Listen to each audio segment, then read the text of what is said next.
जुन प्रकारले आज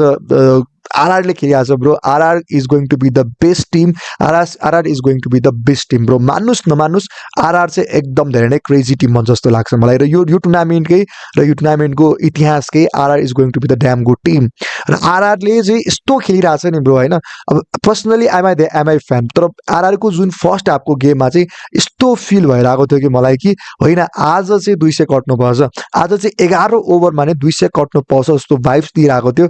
although I am the Mumbai Indians fan, त्यस्तो